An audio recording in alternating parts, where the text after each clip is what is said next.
कहाँ तक रिलेशन था?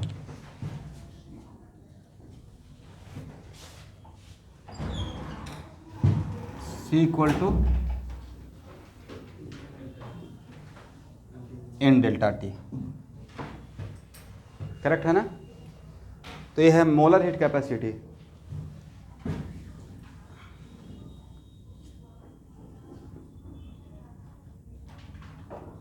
प्रेशर अगर कांस्टेंट रहेगा तो इसको हम लोग पढ़ेंगे Cp, तब क्या लिखेंगे?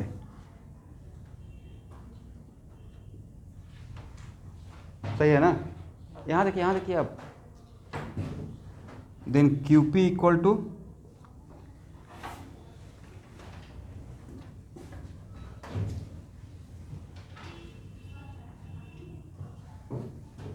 करेक्ट है?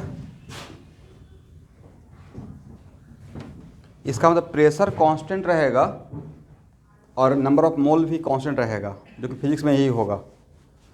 तो Qp के लिए आप NCP डेल्टा टी लगा सकते हैं, ठीक है? और नेक्स्ट यहाँ देखिए, और अगर भी कांस्टेंट रहेगा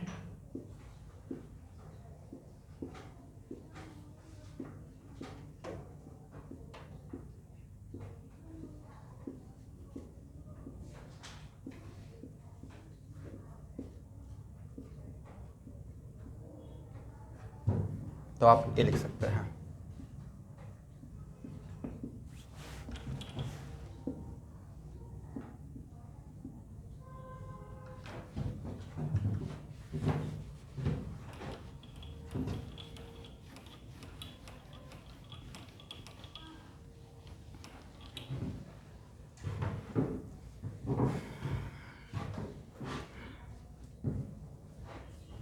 यहाँ तक हो गया?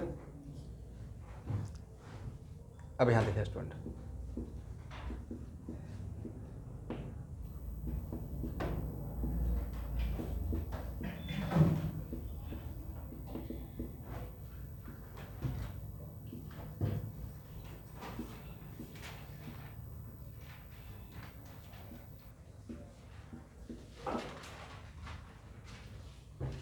ए फर्स्ट लॉ ऑफ थर्मोडायनेमिक्स का इक्वेशन है,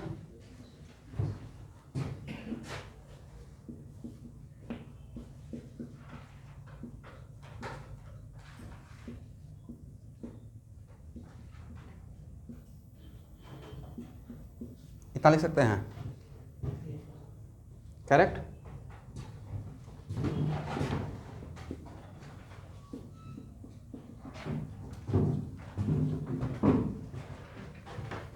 इसका मतलब है कि डेल्टा इक्वल टू क्यू भी, और फ्रॉम सेकेंड एंड थर्ड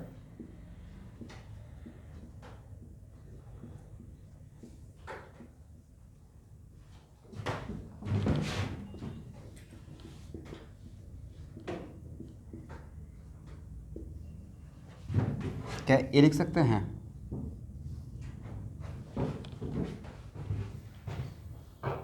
देखिए Q का फार्मूला डिफरेंट कंडीशन के लिए डिफरेंट रहेगा।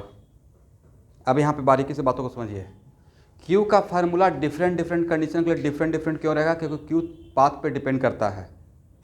बट क्या change in internal energy path पे डिपेंड करता है? इसका मतलब है कि इंटरनल एनर्जी का फार्मूला अगर NCV डेल्टा टी है तो आप किसी भी कंडीशन के लिए, चाहे एडियाबेटिक हो या प्रेशर कांस्टेंट हो, डेल्टा यू का फार्मूला आप आज पद ये लगा सकते हैं।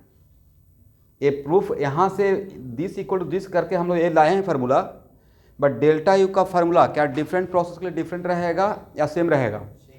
क्यों सेम रहेगा? क्योंकि ये पाथ पर डिपेंड नहीं करता है, करेक्ट है? अब बताइए, डेल्टा यू का एक फार्मूला तो थर्मोडायनेमिक्स का यहाँ से और वहाँ से हेल्प से निकाल लिए, और एक फार्मूला ये भी तो था भाई,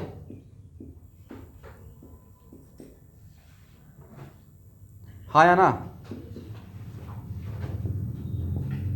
क्या फिफ्थ और फोर्थ और फिफ्थ ये भी फार्मूला किसके लिए था? एन कांस्टेंट के लिए, और ये भी फार्मूला एन कांस्टेंट के लिए है। तो फिफ्थ, फोर्थ और फिफ्थ को मिलाकर क्या हम लोग लिख सकते हैं? F/2 NR delta T equal to NCV delta T. तो C V equal to what, F/2R। ये बहुत बड़ा हम लोग को रिजल्ट मिला है, हाँ या ना, करेक्ट है ना। अब यहाँ देखिए,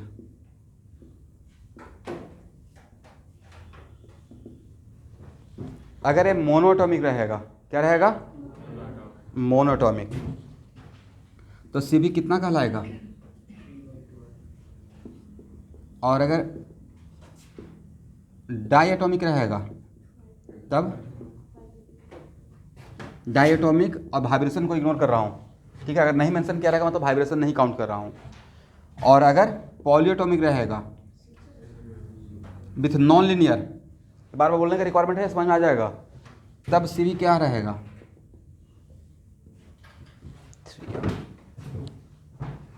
यहाँ तक समझ में किसी को प्रॉब्लम, तो which one is more generalise, this one, correct है। तो इसमें सबसे बड़ा जो मैं डिफरेंट बैच में पढ़ाता हूँ तो स्टूडेंट को कन्फ्यूजन ये होता है कि जब प्रेशर कांस्टेंट का प्रोसेस लेते हैं तो डेल्टा यू इक्वल टू इतना लिखने से डरते रहते हैं। ये तो जस्ट डिराइव करके लाए हैं, बट डेल्टा यू का कोई फार्मूला है तो पाथ पे डिपेंड नहीं करेगा, कोई भी प्रोसेस हो इसको आप लगा सकते हैं आप, करेक्ट है। अब वहाँ पे सी भी देखकर आपको दिमाग में रहेगा सर ये तो सी भी हो गया, वो एक फार्मूला के लिए आ गया है, करेक्ट। ये फार्मूला किसी पाथ पे डिपेंड कर रहा है, नहीं कर रहा है। वैसे ही दिस इक्वल टू दिस तो है, दिस इक्वल टू क्या है, दिस है।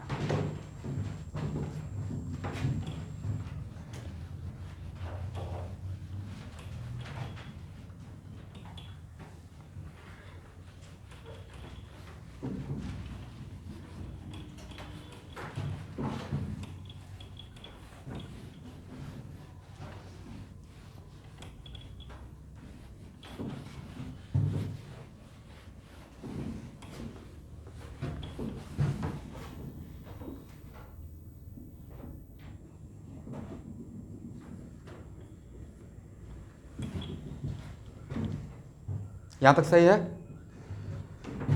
अब चलिए स्टूडेंट,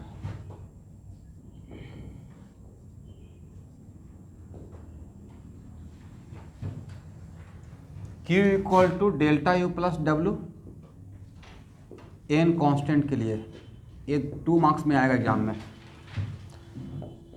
इफ प्रेशर कांस्टेंट क्या है, प्रेशर कांस्टेंट, तो क्या क्यूपी लिख सकते हैं,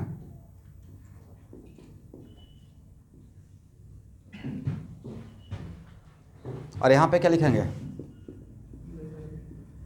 आइसोबेरिक। बट यहाँ पे कुछ कंडीशन नहीं लिखता हूँ, बोलिए क्यों, ये पाथ पे डिपेंड नहीं करता है, करेक्ट है ना। क्यूपी के लिए क्या आप N C P delta T लिख सकते हैं,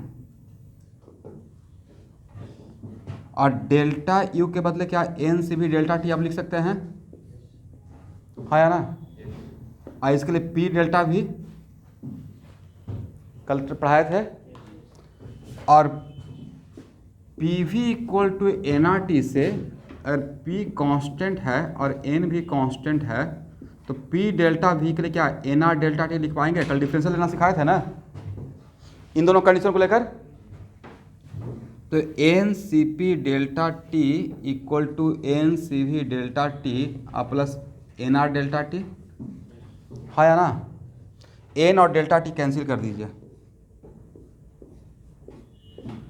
तो क्या दिखे, C P equal to C V plus are,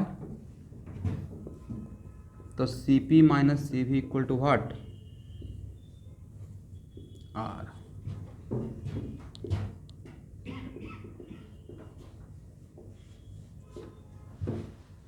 ये प्रूफ आता है या नहीं आता है, पक्का आएगा, केमिस्ट्री में आ सकता है या फिजिक्स में, लेकिन आएगा जरूर, ठीक है। Proof that C P minus C V equal to R, तो क्या यहाँ से डायरेक्टली इतना सोल्यूशन ही आपका हो जाएगा। ए लिखिएगा फर्स्ट लॉ ऑफ थर्मोडायनामिक्स का इक्वेशन, इसके बदले प्रेशर कांस्टेंट ए लिखिएगा, ए लिखिएगा, यहाँ पे कुछ कंडीशन नहीं देना है, और डेल्टा के बदले ए पुट कर दीजिएगा, क्यूपी के बदले ए पुट कर दीजिएगा, और इसके बदले ए पुट कीजिएगा, इसके बाद फिर यहाँ से दिखा कर ए पुट कर दीजिएगा, और फिर क्या प्रूफ हो जाएगा, C P minus C V equal to R. हाँ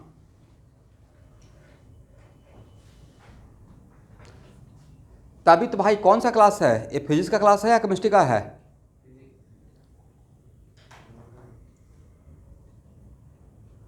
तो अभी उसमें नहीं उलझेंगे। केमिस्ट्री के लिए हाँ केमिस्ट्री का रहेगा, तो केमिस्ट्री में सीपी माइनस सीबी। यहाँ पे इनका क्वेश्चन डाउट एक आ गया कि सर केमिस्ट्री का अगर रहता तो केमिस्ट्री के क्लास में प्रूफ करने के लिए आएगा एग्जाम में, यही दिमाग में है ना।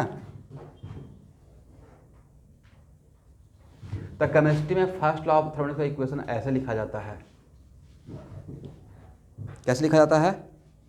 इस फॉर्मेट में, delta U equal to Q plus W. Delta equal to what? एक केमिस्ट्री में ऐसे लिखते हैं, ठीक है। केमिस्ट्री के एग्जाम में आएगा तो ऐसे लिखना स्टार्ट कीजिएगा, करेक्ट। और डेल्टा के बदले क्या लिखिएगा? N C V delta T. इसके लिए क्या लिख दीजिएगा? प्रेशर कांस्टेंट रहेगा तो अब माइनस पी डेल्टा भी, और इसके बदले कितना हो जाएगा? N C P delta T और minus N R delta T. तो यहाँ पे सी भी इक्वल टू कितना हो गया student? C P minus R. तो C P minus C V equal to are हो गया। प्रूफ हुआ या नहीं हुआ? तो यहाँ से सी P minus C V equal to एक किसके पॉइंट ऑफ व्यू से बोल दिया है? केमिस्ट्री के पॉइंट ऑफ व्यू से। तो केमिस्ट्री में रहेगा तो यहाँ से स्टार्ट कीजिएगा, फिजिक्स में रहेगा तो ऐसे लिखिएगा। लिख लीजिए कॉर्नर में कहीं पे, केमिस्ट्री के पॉइंट ऑफ व्यू से भी आ सकता है क्वेश्चन।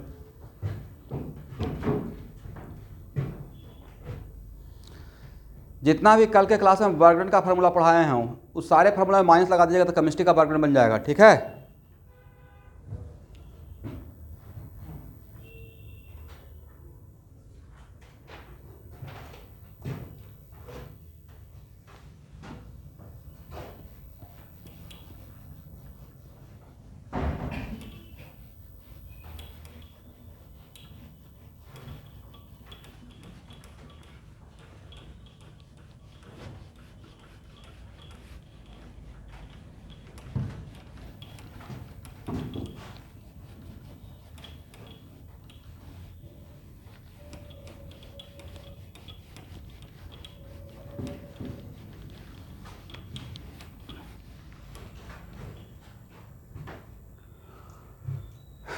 चलिए स्टूडेंट, यहाँ तक तो हो गया।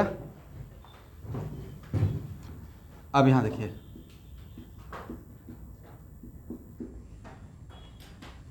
ये क्या है?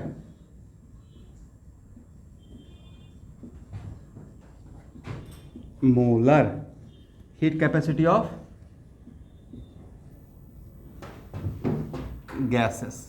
कौन सा गैस? Sir any gas. नहीं गैस से मेंशन तो any gas at constant pressure.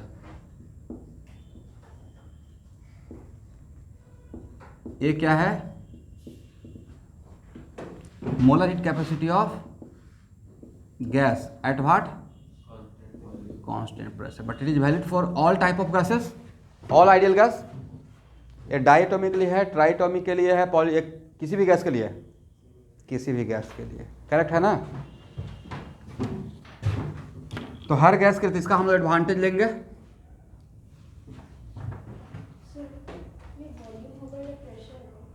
Sorry volume.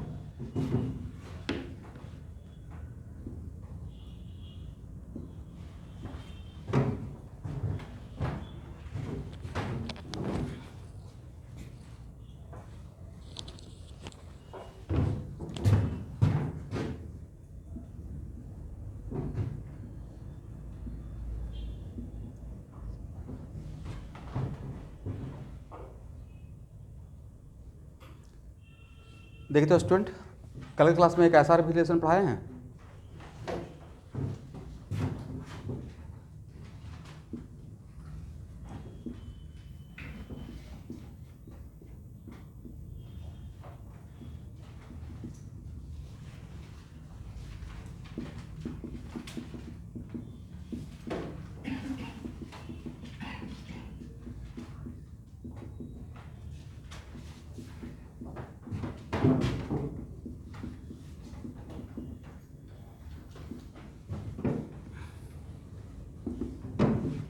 एक क्वेश्चन अभी जो दे रहा हूँ 3 बार रिपीट हुआ है और किसी खास वजह से।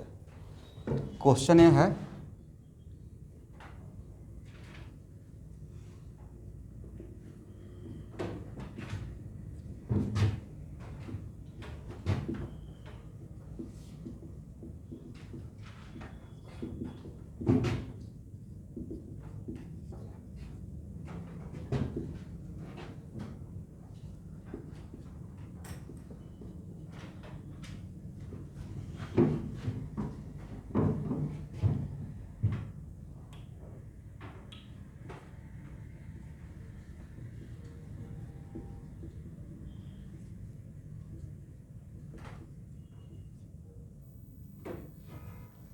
ये दिया हुआ था Cp minus C V equal to A for N2 and Cp minus C V equal to B for H2। तब ऑप्शन दिया गया था A equal to B, A equal to 14b,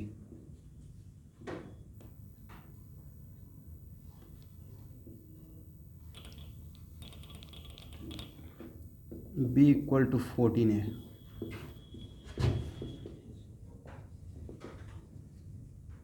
एक था 29।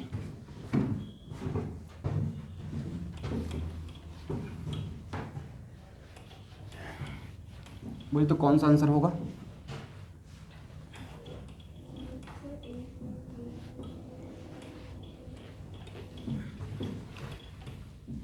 देखिए करेक्ट आंसर क्या रहेगा?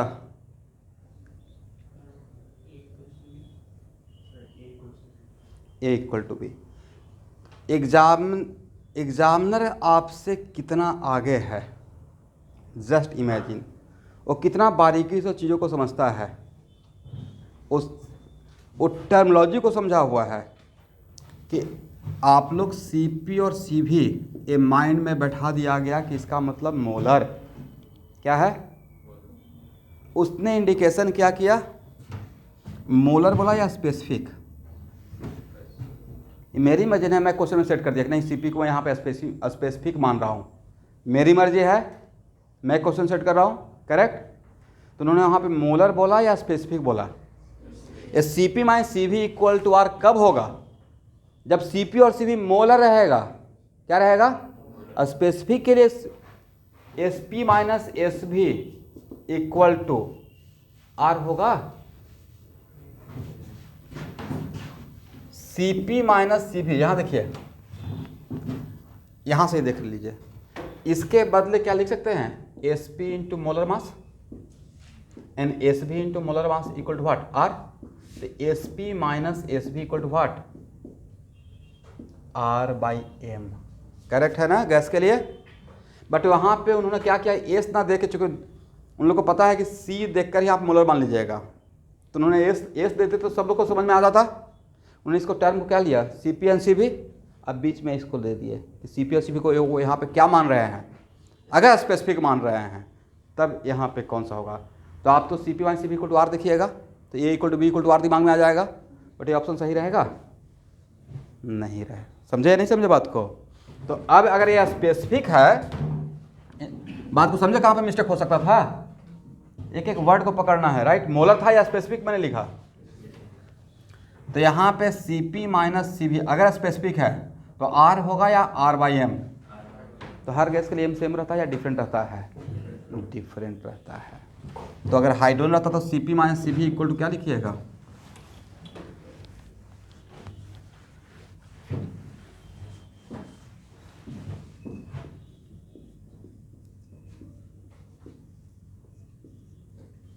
N2 के लिए लिखेंगे कितना? 14 ना, सॉरी 28, राइट। इस और N2 के लिए और Cp minus Cv equal to A क्या लिखेगा? R by 2। यही तो आपका बी था, ए था, ये क्या था? बी था। तो A equal to R by 28 और B equal to what? R by 2। Divide कर दीजिए, तो A by B equal to कितना हो जाएगा student? R R cancel, 1 by, तो B equal to what? Correct option क्या रहेगा? नहीं मिस्टेक होने का चांस है, लिख लीजिए। तो this is the reason question bank बनाना पड़ेगा। क्वेश्चन पूछने का अंदाज क्या है, राइट।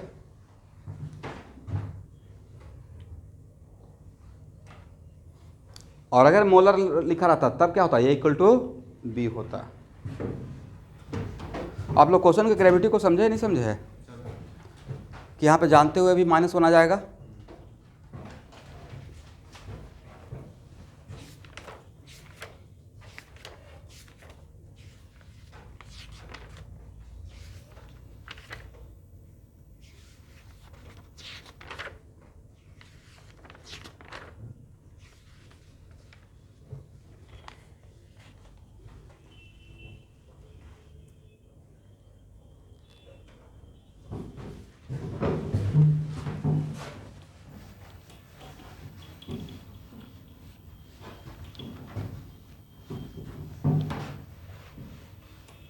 इसको हटाए,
अब देखिए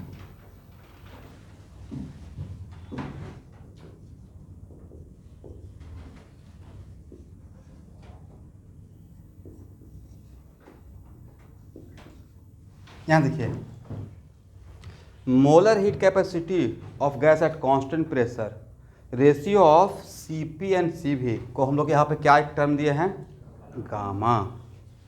ठीक है, ये रटना है, Cp/Cv इक्वल टू क्या होगा, गामा। करेक्ट। और Cp इक्वल टू क्या हो गया, Cp-Cv इक्वल टू आर ना, तो Cp इक्वल टू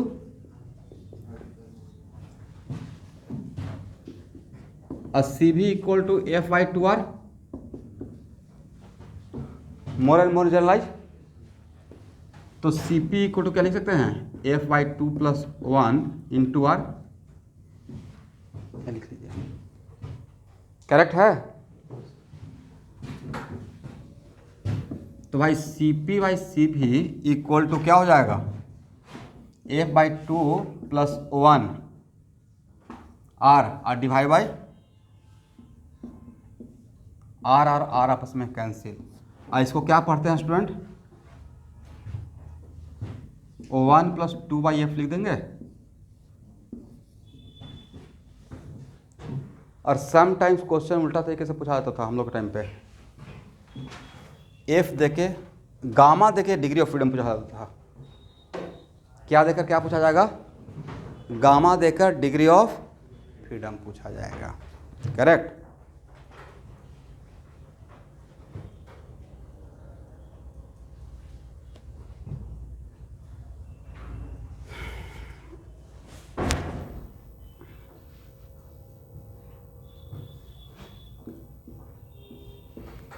अब यहाँ देखिए, अगर मोनो एटॉमिक रहेगा स्टूडेंट तो गामा क्या हो जाएगा, कैलकुलेट करके बताएंगे। 1 + 2/3 मतलब 5/3, 1.66। अगर डाई एटॉमिक रहेगा तो गामा क्या होगा भाई, 1 + 2/5, 7/5, 1.4।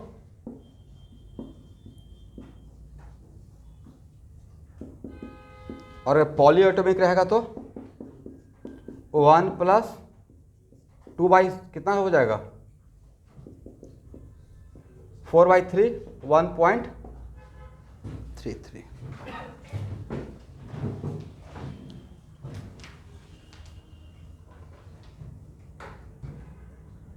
तो आपने क्या ऑब्जर्व किया, मैंने तो ऑब्जर्व किया कि जैसे जैसे एटॉमिसिटी बढ़ रहा है वैसे तो गामा घट रहा है।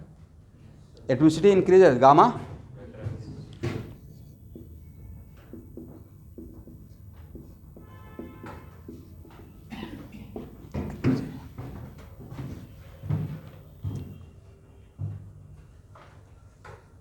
जितना क्लास में थ्योरी दे दूंगा और जितना प्रॉब्लम करवा देंगे उतना करके जाइएगा, काम चल जाएगा। ठीक है, हो गया।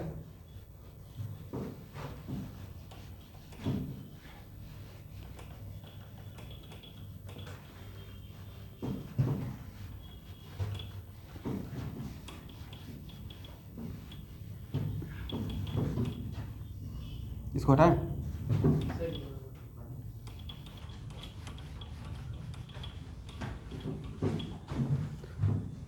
चलिए student,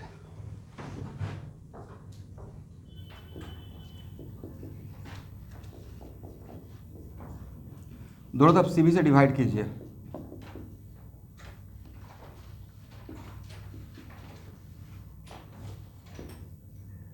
R by C V equal to क्या, गामा माइनस 1 लिख सकते हैं इसके बदले।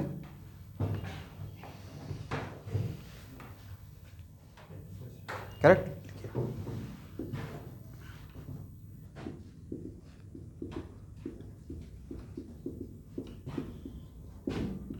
अब हम लोग आते हैं एडियाबेटिक प्रोसेस।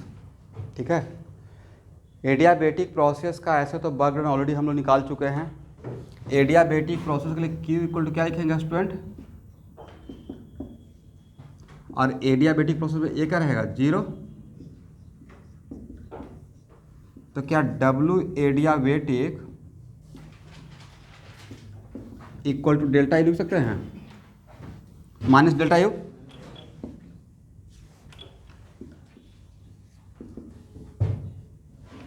और डेल्टा ई बदले कितना लिख सकते हैं,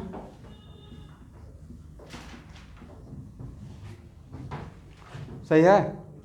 चलिए, और W एडियाबेटिक एन सी भी, आप लोग खाना बोलते रहिएगा, करेक्ट है। एन सी भी T1 माइनस T2 माइनस को अगर एब्जॉर्ब कर देंगे तो यहाँ तक आइए फास्ट।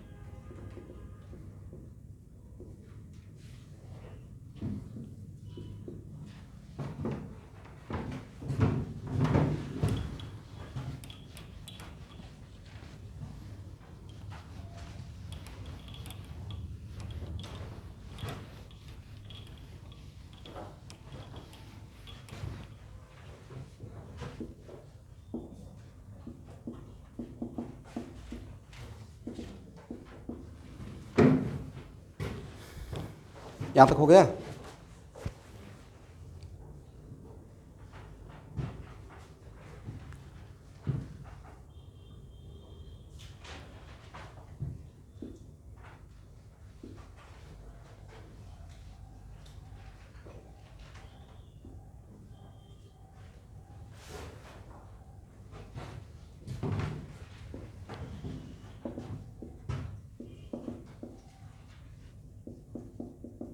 क्या इतना लिख सकते हैं,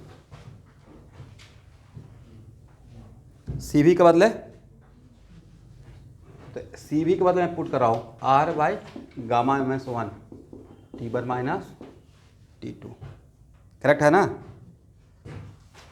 तो कितना हो जाएगा, N R T1 minus N R T2 divide by gamma minus 1 P1 V1 minus P2 V2 और डिवाइड बाई गामा माइनस 1। तो भाई W एडियाबेटिक के लिए एन सी भी T1 माइनस T2 लिखें, या N R T1 minus T2 by gamma minus 1 लिखें, या P1 V1 minus P2 V2 और डिवाइड बाई गामा माइनस 1 लिखें, अलग बात या सेम बात।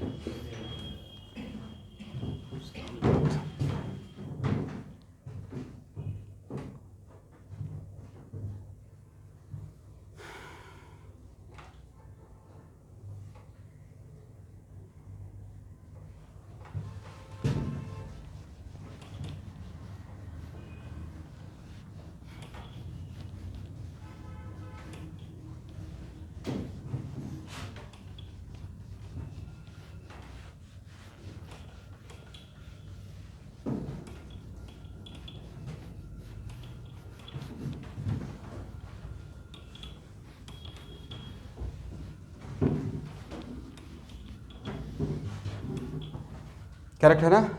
अब बोलिए कौन कौन सा प्रोसेस के लिए हम लोग वर्गीकरण निकाल लिए, आइसोथर्मल, आइसोबेरिक, एडियाबेटिक, आइसोक्रिक तो जीरो ही होगा, इतना ही तो आपको सिलेबस का पार्ट है, लेकिन इन सब में रिवर्सेबल के लिए निकाला हूँ, इरिवर्सेबल के लिए नहीं निकाल रहे हैं। ठीक है, इसको हटाया जाए।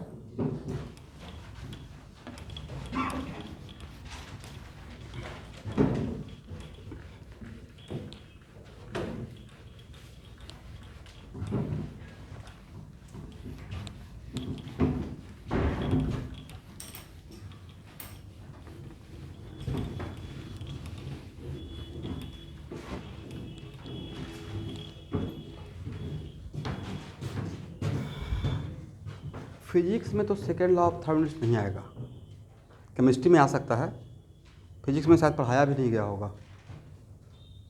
कुछ पढ़ाया गया है? नहीं पता है, चलिए।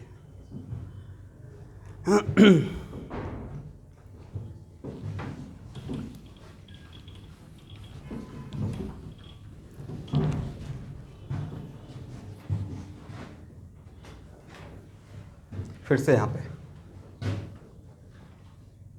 Q इक्वल टू डोनाल्ड, देख रहे हैं?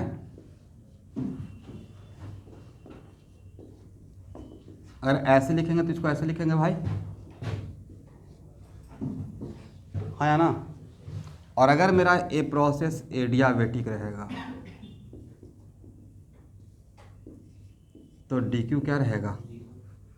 0। तो डी इक्वल टू क्या लिखेगा? सही है, 0 हो गया तो यहाँ पे इस तरफ लाएंगे तो माइनस हो जाएगा ना। और इसके लिए N C V D T equal to, इसको पी डी भी लिख सकते हैं, करेक्ट। तो सर बर्डन का तो काम हो गया था, फिर ये काम करने का रिक्वायरमेंट क्या है? अब मुझे एडियाबेटिक प्रोसेस में पी और भी के बीच में रिलेशन क्या रहता है, सिर्फ और पी और भी का कैसे वेरी करता है वो देखना है। कैसे देखना है? Only relation between what, P and V. ऐसे तो P V equal to N R T तो वैलिड रहेगा ही, P V equal to N R T तो हर प्रोसेस के लिए वैलिड रहेगा, क्योंकि वो इक्वेशन ऑफ अ स्टेट है, राइट। वो पाथ ऑफ प्रोसेस पे नहीं डिपेंड करता है। बट सिर्फ एडियाबेटिक प्रोसेस में सिर्फ अगर ये पूछा जाएगा कि पी भी ए नॉट टी का एक साथ नहीं, only what the relation between P and भी, तो उसके लिए मैं दोबारा यहाँ से हेल्प लेना चाह रहा हूँ। यहाँ तक समझ में आ गया सबको? माइनस एन सी भी, और सी भी के लिए अभी जस्ट आपको बताया था क्या मानने के लिए, R by gamma minus 1 D T equal to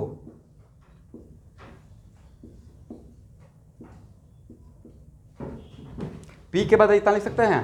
sir ये कहाँ से आ गया? P V equal to a term कहाँ से आ गया? अगर नहीं समझ में आता है तो ऐसे सीन्स करके लिख लीजिएगा, since P V equal to what, N R T, then P equal to what, N R T by V.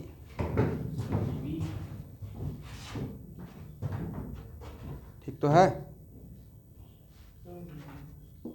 D V. अब यहाँ देखिए, एन आर से एन आर कैंसिल कर दे भाई, तो D T by T 1 by gamma minus 1 minus रहेगा equal to 1 by V D V. Integrate कर पाएंगे? हो जाएगा। कहाँ से कहाँ तक? T1 से T2, और ये कहाँ से कहाँ तक? V1 से V2। और इसका इंटीग्रेशन ln T T1 से T2, और यहाँ पे रहेगा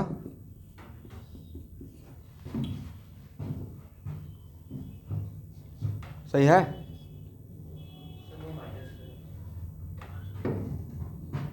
ये माइनस, उसको मैं यहाँ पे चलिए रहने दीजिए,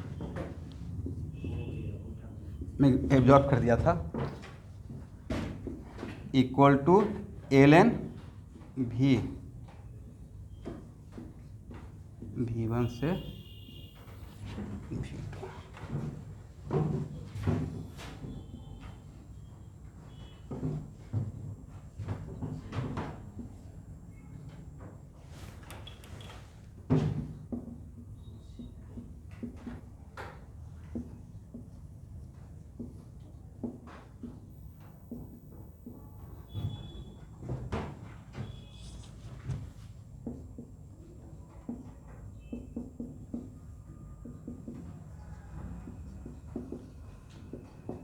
यहाँ तक समझ में आ गया है?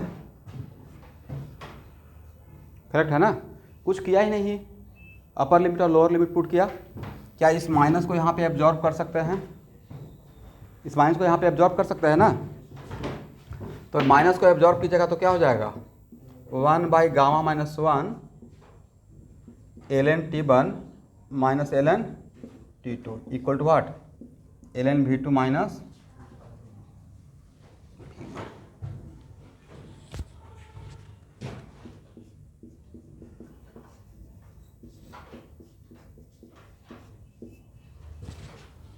ये लॉग का प्रॉपर्टी है।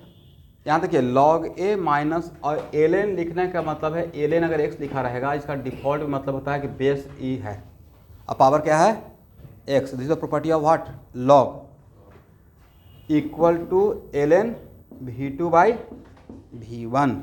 यहाँ तक समझ में आ गया?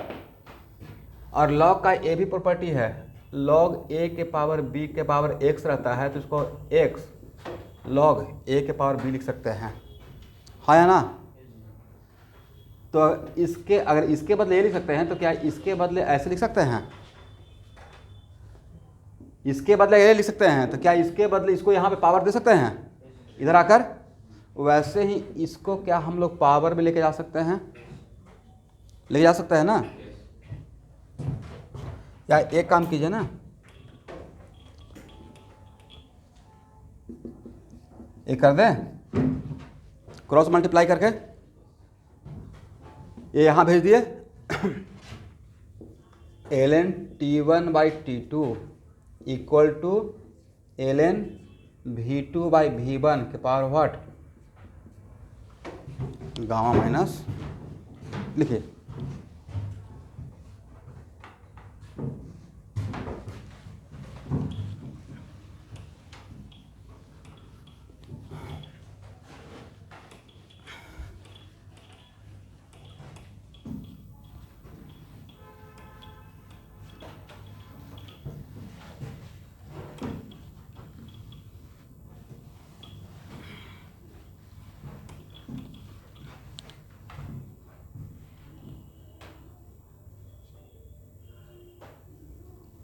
यहाँ तक हो गया।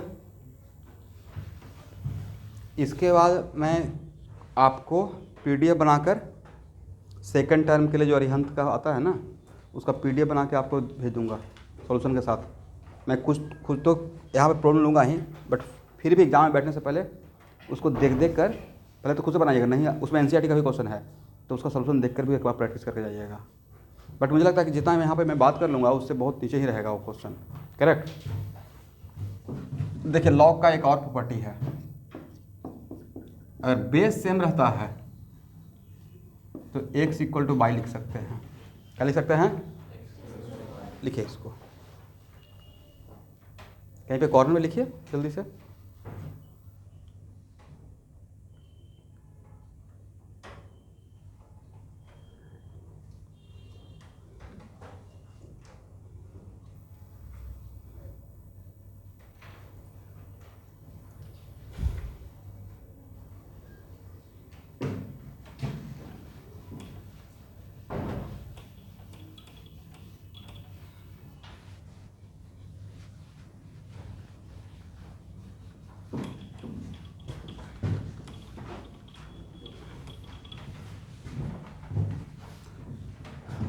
तो इसका बेस ई है और इसका भी बेस क्या है, तो बेस सेम हो गया तो क्या लिख सकते हैं, T1/T2 इक्वल टू V2 के पावर गामा-1 डिवाइड बाई V1 के power गामा-1।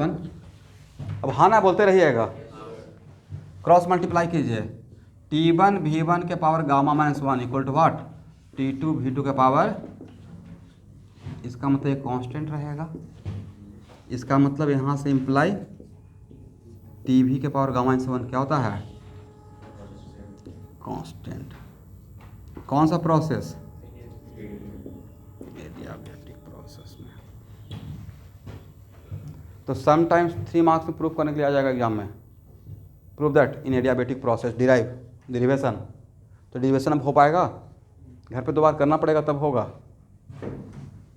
First law of thermodynamics के इक्वेशन के हेल्प से मैं कर दिया। कहाँ से स्टार्ट किया, डी क्यू थर्मोडायनेमिक्स का इक्वेशन लिया, ठीक है।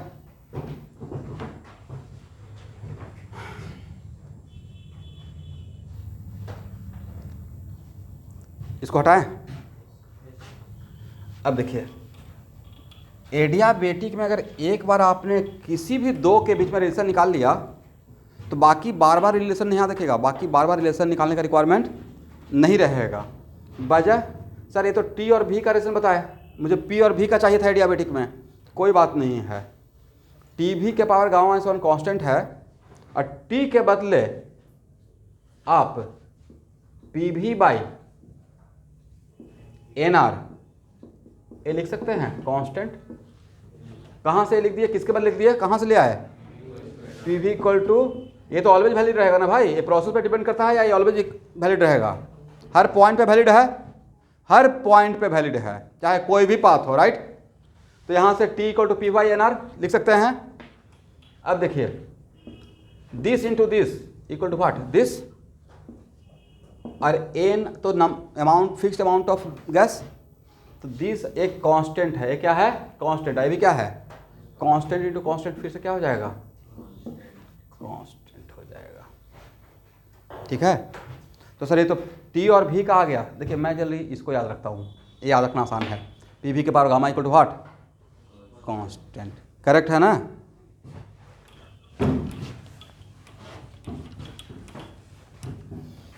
तो P और V का मिल गया एडियाबेटिक के लिए, V और T का मिल गया। अब कौन सा बचा हुआ P और T का, क्या P और T का बता पाएंगे कैसे, इसमें V के बदले T पुट कर दीजिए या यहाँ पे V के बदले P पुट कर दीजिए, तब किसके बीच में रिलेशन आ जाएगा, P और T का आ जाएगा। क्या आप लोग डिराइव कर पाएंगे,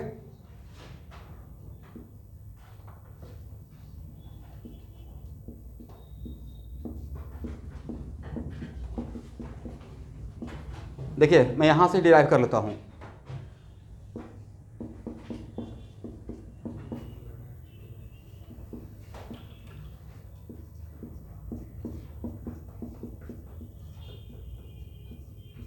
सही है,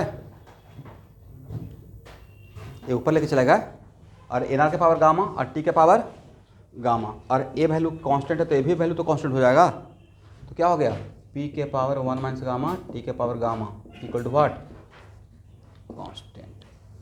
तो एग्जाम में फास्ट होने के लिए आप ये याद रखेंगे, ये तीनों याद रखेंगे या सिर्फ ए याद रखेंगे, इसको याद रखिए और P V equal to N R T याद रखिए, ये ज़्यादा आसानी से याद रहेगा, ठीक है।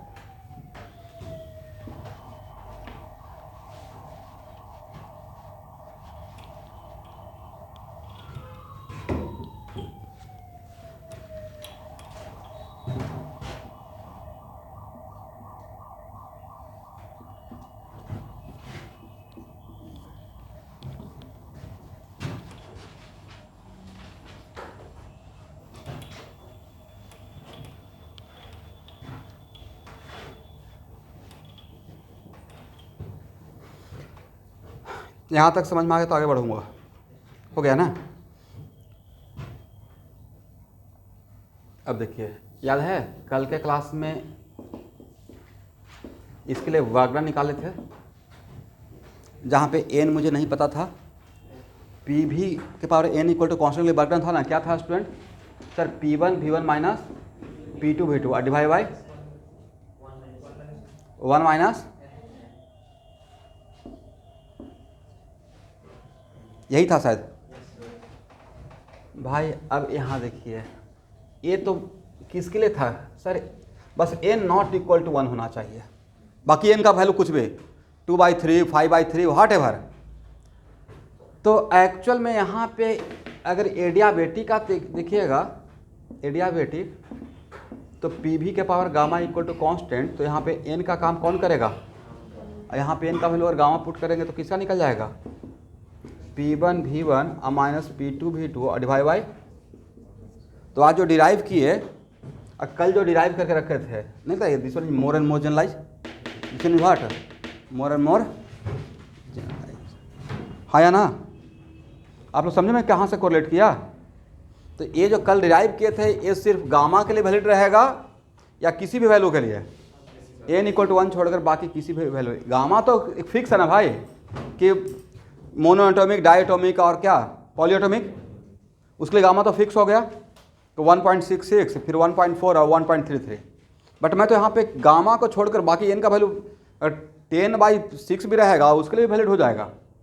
एन का कुछ भी वैल्यू रहेगा उसके लिए मैं डब्ल्यू निकाल के रखा था, करेक्ट, फॉर एन ही। तो इस और यहाँ देखिए क्लास 12th का थर्मोडायनामिक्स का मैं क्वेश्चन आज सुबह सेट कर रहा था भाई, एफिशिएंसी ऑफ साइकिल और एक पॉलीट्रॉपिक प्रोसेस को बोलते हैं, एनी प्रोसेस, इस पे बहुत बार क्वेश्चन पूछा हुआ है। जहाँ पे चीज़ों को हम लोग छोड़ रहे हैं ना, तो वो लोग उस चीज़ को ज़्यादा पकड़ रहे हैं। और HCB में जो बढ़िया हाईलाइटेड प्रॉब्लम है वो इस प्रोसेस पे है, करेक्ट। क्योंकि बाकी सारे दुनिया को पता रहेगा कि आइसोथर्मल का बर्गनर का फार्मूला क्या होता है, बट हम लोग इसका भी निकाल के रखे हैं, करेक्ट है ना, सही है ना। इसको हटाएं, समझ में आया कि मैंने क्या कोरिलेट किया? या थोड़ा सा बहुत अच्छा फील हो रहा है सर? तो बहुत अच्छा हो गया, पता है नहीं, एकदम जनरलाइज हो गया। ये ब्रह्मास्त्र है, PV के power n equal to what? Constant.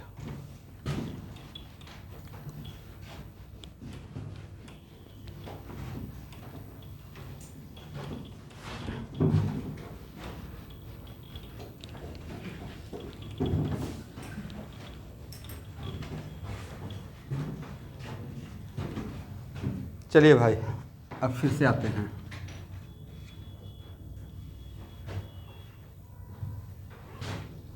Molar heat capacity का फार्मूला बताइए।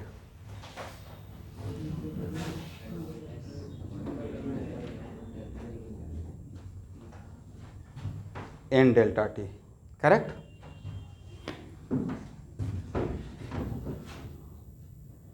यहाँ पे थोड़ा डिफरेंस दिखाने के लिए N डैश दे दीजिए, ठीक है। तो N शायद दिमाग में आ जाएगा कि नंबर ऑफ मोल है। N नंबर ऑफ मोल्स नहीं था, कोई भी वैल्यू था, करेक्ट। तो वहाँ पे N डैश क्या है? कोई भी एक वैल्यू है। N यहाँ पे क्या है? Number of. बट आपको लगता कि अभी आप सिर्फ मोलर हीट कैपेसिटी सिर्फ दो ही जानते हैं, Cp एंड Cv, है ना। अब बहुत तो एडियाबेटी का जानते हैं। एडियाबेटी क्या रहेगा? 0। बाकी आपका इसका पता है कितना, अभी जस्ट निकाले थे, इसका था F/2R, ऐसा कितना था? F/2 + 1 × R। बाकी कंडीशन का आप, बट क्या कंडीशन में सिर्फ 3 ही कंडीशन रहेगा? फोर्थ भी आप जानते हैं, T कांस्टेंट रहेगा तो C क्या हो जाएगा? बट कंडीशन के नाम पे क्या सिर्फ 3 ही कंडीशन रहेगा, या कुछ भी कंडीशन हाइपोथेटिकल हो सकता है? कुछ भी कंडीशन हो सकता है, समझ गए? तो लिखिए मोलर हीट कैपेसिटी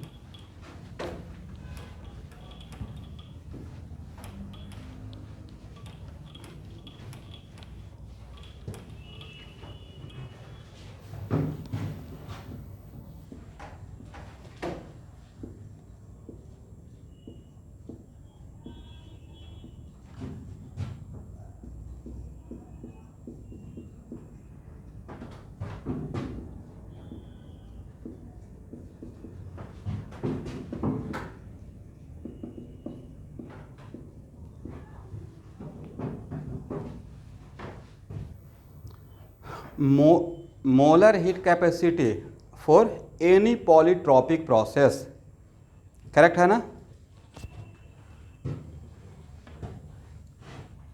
और प्रोसेस हम लोग को नहीं पता है, ए प्रोसेस मान लेते हैं कि कोई एक प्रोसेस है, दिस वन, PV का पावर n डैश का कुछ भी value equal to what? K, correct. तो आपको लगता है कि सर किसी भी कंडीशन का निकालने के लिए बस उस कंडीशन का कोई भी एक कंडीशन, ये मेरा कंडीशन, इस कंडीशन का नाम मैं एक कंडीशन लैम्डा बोल रहा हूँ, तो इस कंडीशन का अगर मोलर हीट कैपेसिटी निकालना है तो बस इस कंडीशन का Q निकाल लें और उसको इससे डिवाइड कर दे, हाँ या ना। Q निकाल कर इसे डिवाइड कर दे, क्या मिल जाएगा? इस प्रोसेस का मोलर हीट कैपेसिटी मिल जाएगा, करेक्ट है ना। और यहाँ पे तो इस कंडीशन का निकालने के लिए आपको ये हेल्प करेगा, first law of thermodynamics. Q equal to, इसके लिए लिख सकते हैं N C V delta T. आई इस कंडीशन का वर्क डन क्या, P1 V1 minus P2 V2 और divided by 1 minus N dash. कर सकते हैं।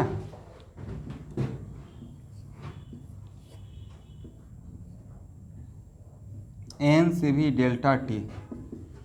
देखिए स्टूडेंट, इसके लिए क्या हम लोग ए लिख सकते हैं, ए ऊपर के बदले दिस वन,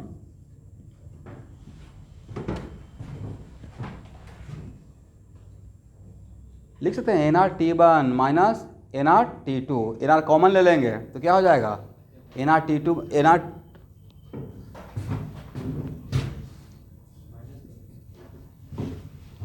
अब सही है ना।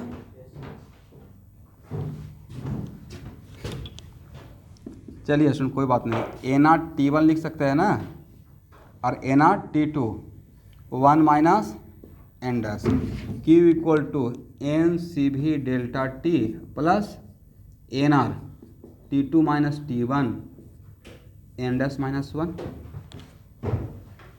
अब तो आप ना नहीं बोल सकते हैं भाई, कुछ तो बोलिए, बोला कीजिए भाई, मैं देखते रह जाता हूँ सिर्फ चेहरा कि क्या हाँ या बोलेंगे या ना बोलेंगे। इस माइनस को यहाँ से कॉमन लेके इसमें एब्जॉर्ब कर दिया, करेक्ट।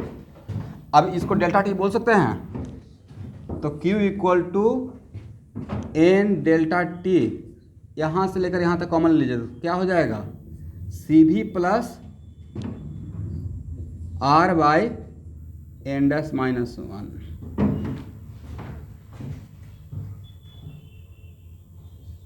सही है। चलिए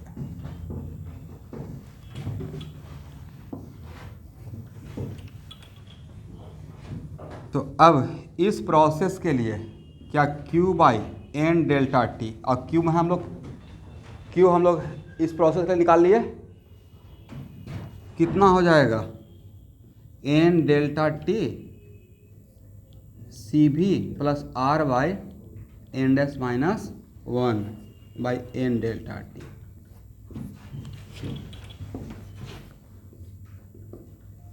सी भी प्लस आर बाई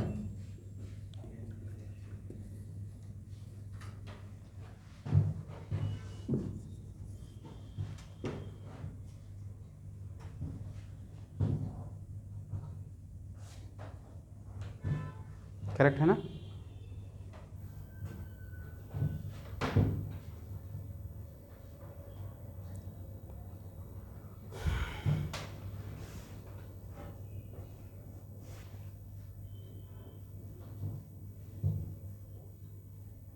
ये this one is more and more generalise, this one is more and more generalize, ठीक है।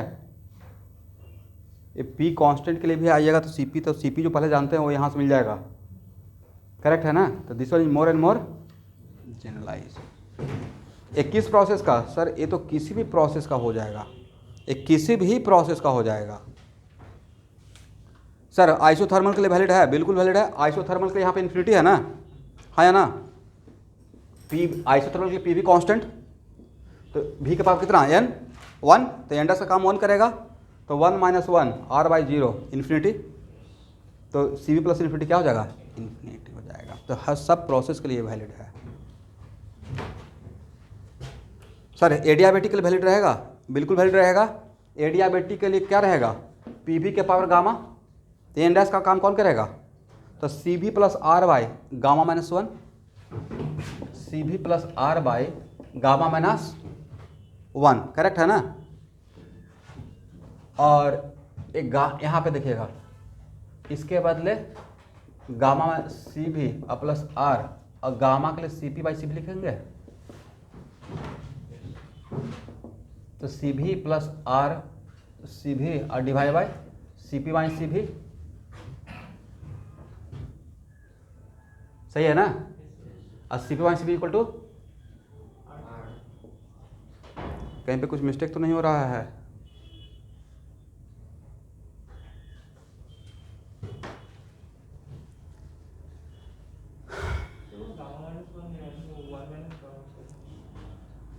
क्या बोले, यहाँ पे आप ये फार्मूला वर्क का आप लोग सही से बताए हैं, कुछ गड़बड़ कर दिए हैं, देखिए तो कल का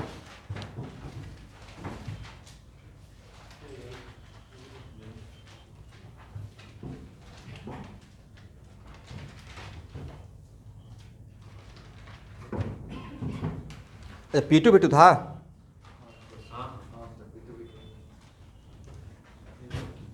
P2 V2 था यार, कौन सा क्या था, इसीलिए गड़बड़ हो रहा था। P2 V2 माइनस, ओहो, ये याद रखिएगा स्टूडेंट, नहीं तो यहाँ से देखिए इससे जीरो नहीं हो पा रहा था।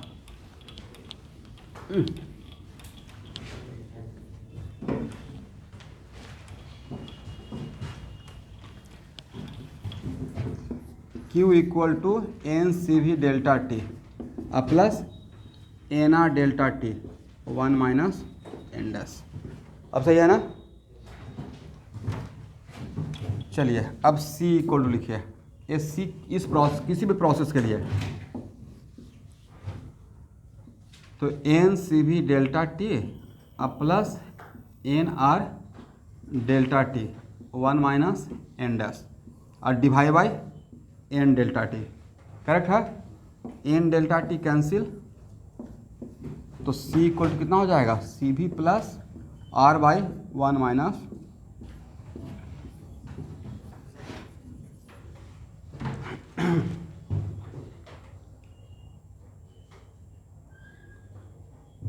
ठीक है। और अगर एन डैश का वैल्यू गामा हो गया, अगर एडियाबेटिक रहता तो आप एन डैश के बदले कितना लेते हैं, गामा, तो गामा लेते तो जस्ट प्रूफ कर यहाँ पे गामा लेते हैं तो सी एडियाबेटिक के लिए C V plus R by 1 minus gamma लिखते, C V plus R by 1 minus C P by C V लिखते, क्या होता सी भी आर सी भी और सी भी माइनस सी पी, और सी भी माइनस सी पी क्या लिखिएगा, माइनस आर, तो आर आर कैंसिल होकर क्या बचेगा, C V minus C V equal to what, 0। ठीक है, तो this one is more and more generalise.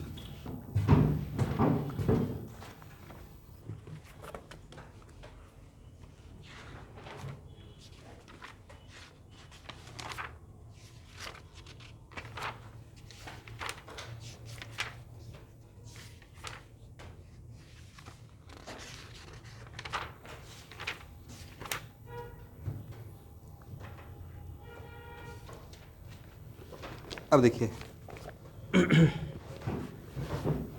इसको हटाएं,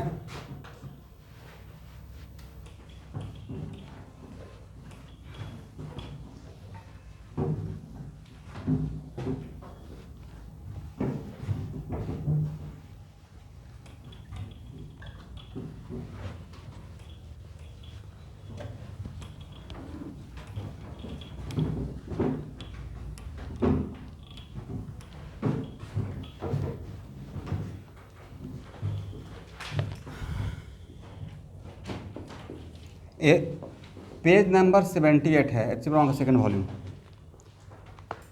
उसमें बोला गया है प्रूव दैट, ये बोला गया है if process is P equal to K V, क्या बोला गया है, then prove that molar heat capacity equal to, prove that या show that molar heat capacity equal to C V plus R by 2। इस प्रोसेस के लिए molar heat capacity ये होगा, ये प्रूफ करने के लिए। करेक्ट? तो अब देखिए, अब हम लोग जो काम किए बहुत बड़ा काम करके रेडी हैं। P इक्वल टू के भी, देन P बाई भी इक्वल टू के, तो P भी के पावर -1 इक्वल टू के, हाँ या ना? करेक्ट? तो एन डैश का वैल्यू कितना, और हम लोग तो हर प्रोसेस के लिए निकाल के रेडी हैं, क्या है, सी भी प्लस बोली तो कितना था, R by 1 minus N dash -1 या 1 minus N dash, C plus R by 1 minus N dash का वैल्यू -1, और माइनस माइनस बिकम्स, इतना आसान लाइफ कर दिए, बताइए। लेकिन जिस टाइम मैं इसको सॉल्व कर रहा था अपने टाइम पे, तो उस टाइम पे पॉलीट्रॉपिक प्रोसेस के लिए वर्क डन हम लोग को टीचर नहीं पढ़ाए, वेरी फ्रेंकली। बस खाली वो देखिए एक लाइन बोल दी थी कि वर्क डन यही होता है, बाकी अप्लाई योर कॉमन सेंस। तो उस टाइम पे मैं क्या किया होगा, P = KV के लिए मैं वर्क डन ऐसे निकाला होगा। अगर मैं ये प्रोसेस आपको नहीं पढ़ाता, ये तो हो गया ना, ये तो कमाल का हो गया, 2 मिनट में सॉल्व हो गया, राइट। सिर्फ PV-1 के लिए था या किसी के लिए भी रहता, हर एक चीज़ के लिए हम लोग निकाल के 2 मिनट में रेडी हो जाएंगे। लेकिन सर ये प्रोसेस इस तरीके से हम लोग को अगर वर्क डन नहीं पढ़ा कर रखा जाता, अचानक से क्वेश्चन मिल जाता, तब क्या करते? तब हम लोग ऑलवेज याद रखिएगा डिफाइनिंग इक्वेशन वर्क डन का और first law of thermodynamics, correct. मतलब अगर ये नहीं हम लोग पढ़ाया जाता तो हम लोग ऐसे काम करते हैं, इसको क्वेश्चन तो सॉल्व हो गया, ऐसे दिया रहता, तब हम लोग इसको ऐसे सॉल्व करते, सॉल्यूशन करना स्टार्ट करते। DW = PdV, आप P के बदले KV पुट कर सकते हैं। DW = इंटीग्रेट करते, कहाँ से कहाँ तक, V1 से, तो W = क्या हो जाता sir, K V2²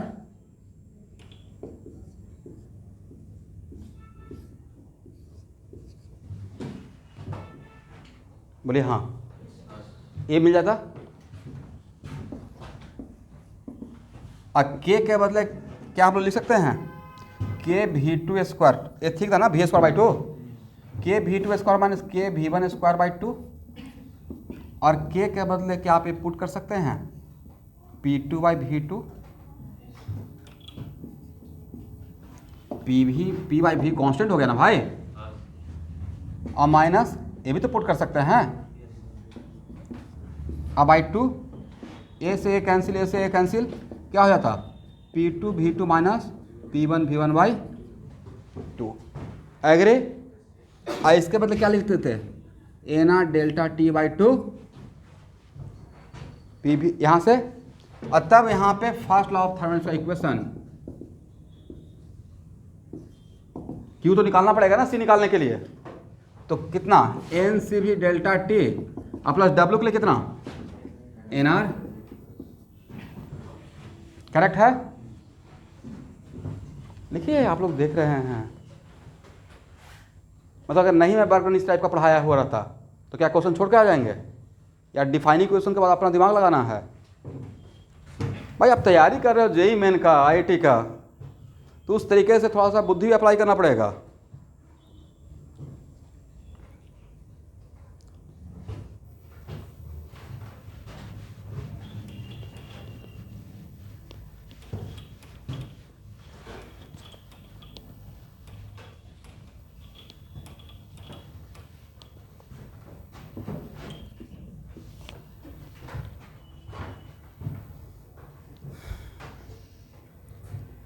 twelfth class में डे 1 से बोर्ड का भी साथ में तैयारी स्टार्ट करेंगे, 12th फाइनल बोर्ड का, स्कूल का एग्ज़ाम का नहीं, रिकॉर्ड भी हो रहा है। मैं क्या बोल रहा हूँ, 12th जो चैप्टर 12th का पढ़ाएंगे उसी टाइम पे फर्स्ट टर्म क्वेश्चन बैंक जो 12th CBSE बोर्ड का आता है वो भी साथ करते चलेंगे, करेक्ट है, ताकि दिसंबर में आकर आपको चेहरे पर शिकन नहीं हो कि हाँ बोर्ड की तैयारी से स्टार्ट करना है।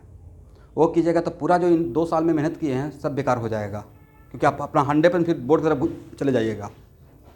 इसे जो काम में प्रेशर क्रिएट होता है जिसकी वजह से आपका हैम्पर हो सकता है फर्स्ट टाइम में क्रैक करना, उस काम को दूसरों से एडवांस सोच लेंगे। चलिए, तो अब यहाँ पे C = क्या करेंगे, Q/N∆T, और Q तो आपके पास है ना, कितना NCV∆T प्लस nR∆T/2 और /N∆T कैंसिल हो जाएगा, प्रूफ हो गया, CV + R/2। तो हम लोग तो उससे भी बड़ा काम कर लिए हैं, वर्क डन किसी भी प्रोसेस का निकाल के रेडी हैं, सही है। अब ऐसा बहुत सारा प्रॉब्लम है, ये तो जस्ट एक डेमो दिया, बहुत कमाल का इसमें कलेक्शन है। और मुझे ये भी पता है कि जब तक मैं HCB नहीं उठाऊंगा तब तक आप लोग भी इसमें थोड़ा ढीला पड़ के रखिएगा, इसलिए मुझे ही एक लाइन से उठाना पड़ेगा एच सी वर्मा, तब जाकर मोमेंटम बन पाएगा। और आप भी थोड़ा पढ़ना स्टार्ट कीजिए। आपको तो स्कूल का प्रेशर बहुत नहीं है, तो फिर इतना क्यों, तो घर पे भी बैठ के पढ़ना है।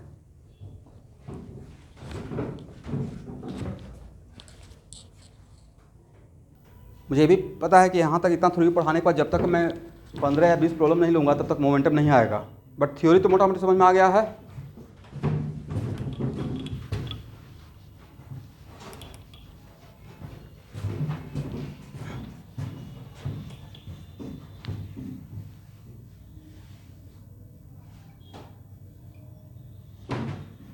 अच्छा, कहीं पे अगर निकालने के लिए आएगा volume coefficient, coefficient of volume expansion, उसको कैसे निकालिएगा?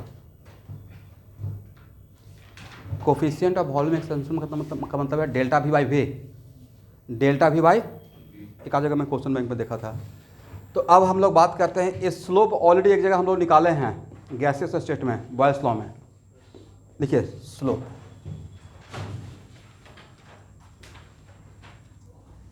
स्लोप ऑफ पी वर्सेस भी,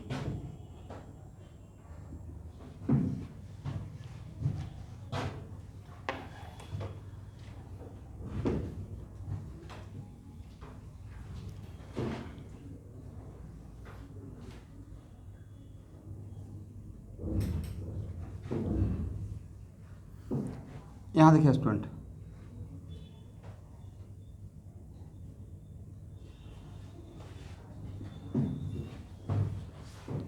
ये एंगल ऑब्वियसली बड़ा रहेगा, ये एंगल छोटा।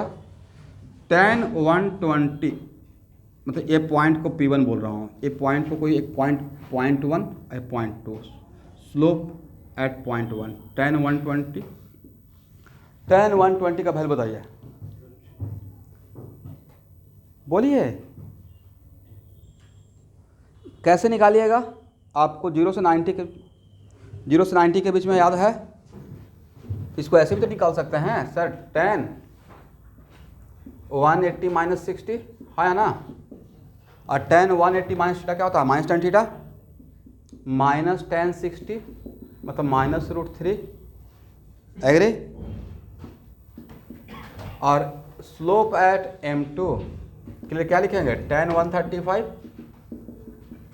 180 माइनस 45 है ना, कितना हो जाएगा भाई? माइनस tan 45 मतलब -1। तो किसका निगेटिव वैल्यू ज़्यादा? निगेटिव वैल्यू ये बड़ा है ना, कोई मैग्नीट्यूड नहीं, निगेटिव वैल्यू। इसका मतलब एंगल छोटा तो निगेटिव वैल्यू बड़ा, 0 से 90 के बीच में एंगल छोटा तो निगेटिव वैल्यू बड़ा, याद रहेगा? बोलिए हाँ या ना। चलिए लिखिए, अब यहाँ पे ये नहीं बोलूँगा सर इसको स्लोप बोलते हैं, ये मेरा वेक्टर का सेकंड लेक्चर में ही था, सॉरी मैथमेटिकल टूल का पहला क्लास में था, स्लोप का मतलब क्या होता है।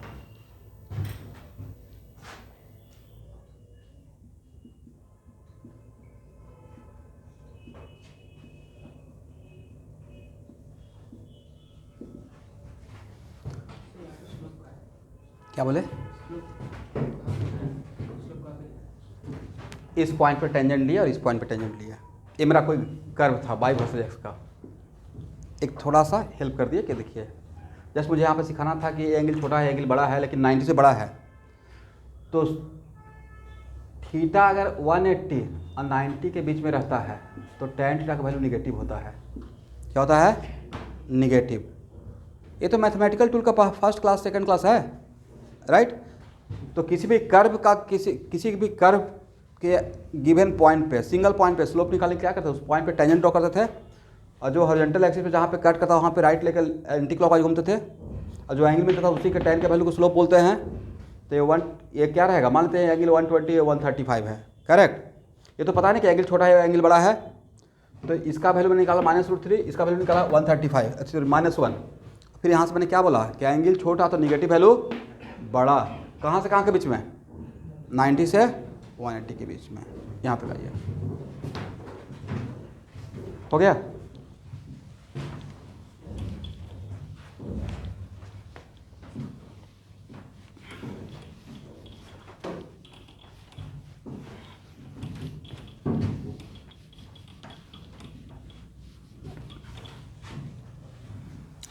चलिए अब एन कांस्टेंट के लिए, एन कांस्टेंट, तो आइसोथर्मल प्रोसेस के लिए P V equal to N R T, हाँ या ना। और एन कांस्टेंट है और टी भी कांस्टेंट है, तो ये क्या हो जाएगा के, तो P इक्वल टू के बाई वी लिख सकते हैं। और इसका ग्राफ तो पढ़ा चुके हैं एवरीवन, गैसियस स्टेट में ऐसा ग्राफ होता है, ड्रॉ कीजिए। इस ग्राफ में किसी भी पॉइंट पे स्लोप निगेटिव रहेगा या पॉजिटिव रहेगा, क्या रहेगा, slope at any point negative रहेगा, इतना तो पहले से पता है। अब स्लोप का मतलब dp बाई dv, हाँ या ना। इसको डिफ्रेंशिएट कीजिए v के रेस्पेक्ट में, 1 बाई वी का डिफ्रेंशिएशन, इंटीग्रेशन नहीं पूछ रहे हैं भाई, डिफ्रेंशिएशन।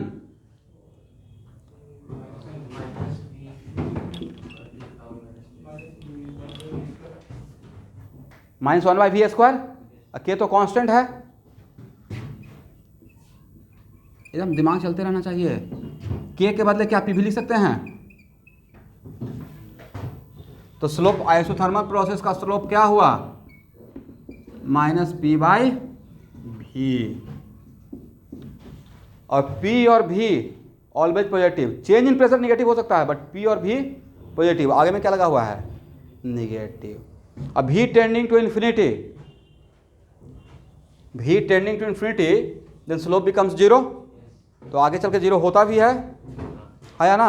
अब V टेंडिंग टू 0, तो slope becomes minus infinity, tan 90 degree plus पे क्या होता है 90 प्लस का मतलब मैं क्या समझाया था, 90 से थोड़ा बड़ा, 90 प्लस का मतलब थोड़ा बड़ा, ऑलमोस्ट 90 के पास है लेकिन 90 पे नहीं है, क्योंकि tan 90 डिफाइंड है ही नहीं। tan 90 माइनस का मतलब लेफ्ट हैंड लिमिट, राइट, और 90 प्लस का मतलब right hand limit, correct. Anyway तो ये याद रहेगा।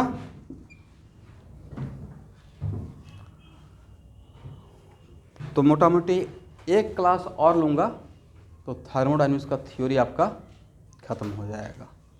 और एग्ज़ाम अभी तो है ना, एग्ज़ाम का टाइम, तो एग्ज़ाम में बैठने से पहले थर्मोडायनेमिक्स का पूरा आपको फिजिक्स के लिए एक प्रॉब्लम वगैरह करवा कर रेडी कर देंगे। तो इतना एफर्ट लगा करवा रहे हैं तो क्वेश्चन बना के आइएगा, ठीक है, छोड़ कर नहीं आना है। अब प्लस उसका PDF बना कर भी दूंगा, और अगर नहीं दूंगा तो आप लोग का, आपका ड्यूटी है, आपका ड्यूटी है, आप मुझसे मांग लीजिएगा। ये ऑर्डर किए सेकंड टर्म के लिए, सिर्फ फ़ोटो लिए थे, सेकंड टर्म के लिए जो अरिहंत का दिखाए थे, खरीद लेना चाहिए ना स्टूडेंट।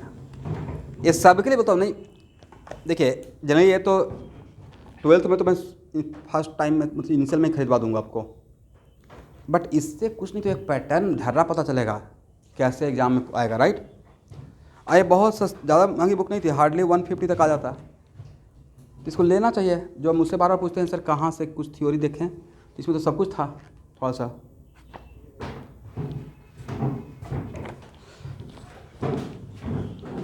चलिए आज के इतना ही।